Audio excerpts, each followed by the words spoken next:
Hello बच्चों, let us read the question. The question says reverse bias applied to a junction diode. तो junction diode को हम reverse bias दें तो उसका क्या इफेक्ट होगा, ये हमें नीचे दिए गए स्टेटमेंट्स अर्थात ऑप्शंस में से सेलेक्ट करके बतलाना है। ऑप्शन ए कहता है the statement A lowers the potential barrier, B raises the potential barrier, C increases the majority carrier current and D increases the minority carrier current. The key concept for this question is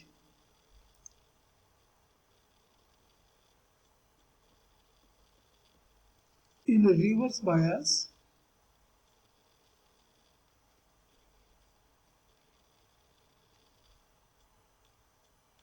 the N side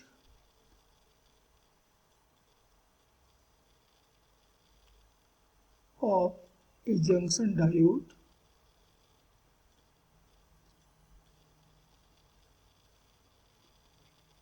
is kept at high voltage, high potential, then the P side.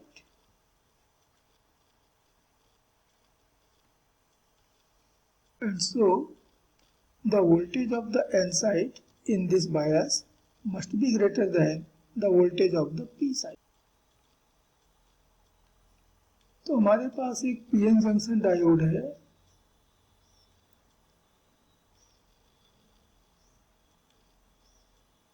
Left में P side है, right में N side. तो junction के cross depletion layer होता है, तो ये आपका डिप्लेशन रीजन है, डिप्लेशन लेयर। एक ऐसा रीजन जहां किसी भी प्रकार के मेजॉरिटी चार्ज कैरियर एब्सेंट होते हैं, ना तो यहाँ होल होता है ना यहाँ पर इलेक्ट्रॉन होता है। इस रीजन को हम कहते हैं डिप्लेशन लेयर। अब डिप्लेशन लेयर के क्रॉस एक वोल्टेज डेवलप होता है, इसी वोल्टेज को कहा जाता है बैरियर पोटेंशियल। इस पोटेंशियल का पॉजिटिव एंड एन साइड पर है और नेगेटिव पी साइड में होता है। तो दोनों के बीच में जितना भी पोटेंशियल डिफरेंस है, बस यही होता है बैरियर पोटेंशियल।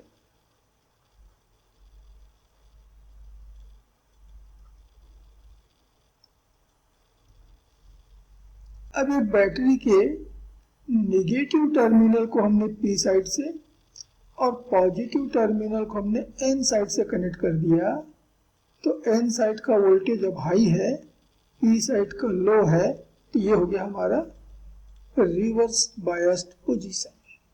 आपका पीएन जंक्शन डायोड अब रिवर्स बायस्ड है।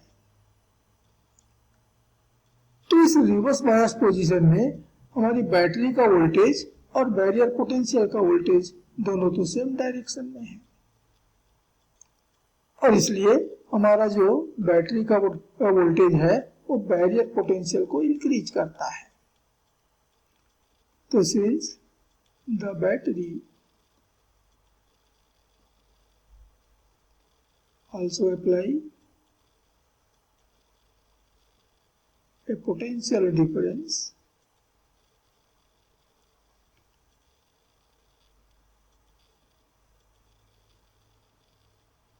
across the depletion region in the same direction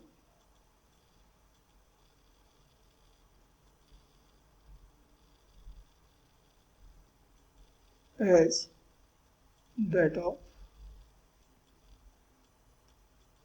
the barrier potential.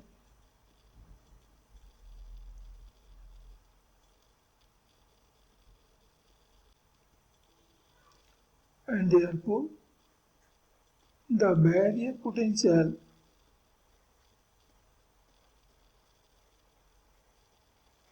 increases.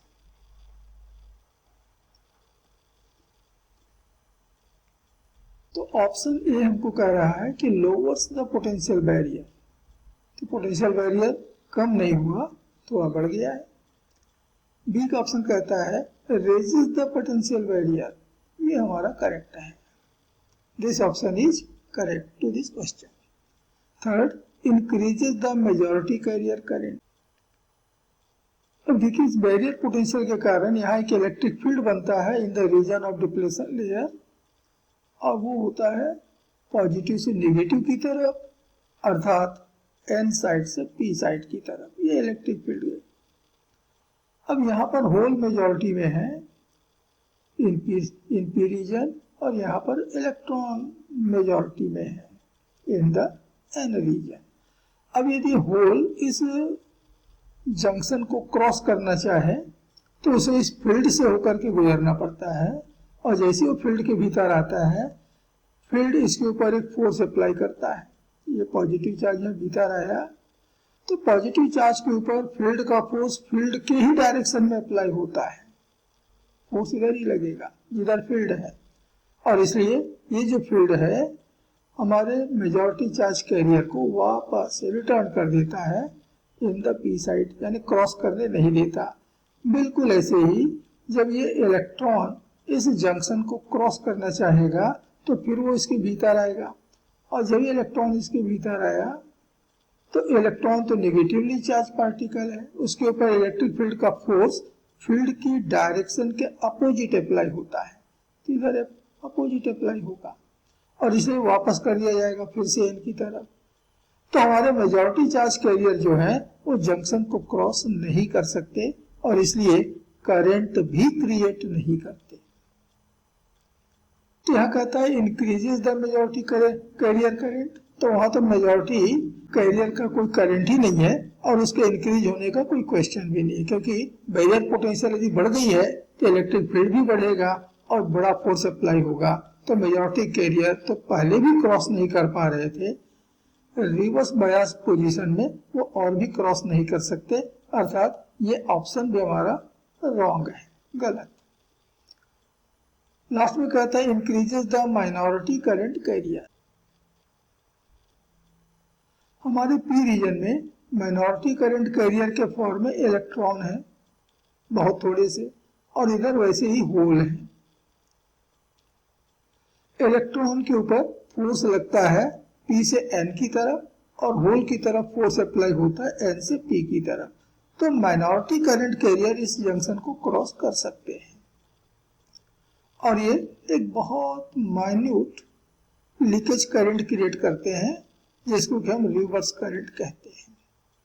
ये रिवर्स करंट मैग्नीट्यूड में बहुत छोटा होता है, बहुत छोटा, इतना छोटा होता है कि बहुत ज्यादा सिग्निफिकेंट नहीं होता, और अप्लाइड वोल्टेज के बढ़ने के साथ एक करंट में भी थोड़ी सी इंक्रीज होती है, लेकिन जो भी इंक्रीज हुआ है it is not a significant increase, वो सिग्निफिकेंट नहीं होता, बहुत कम होता है।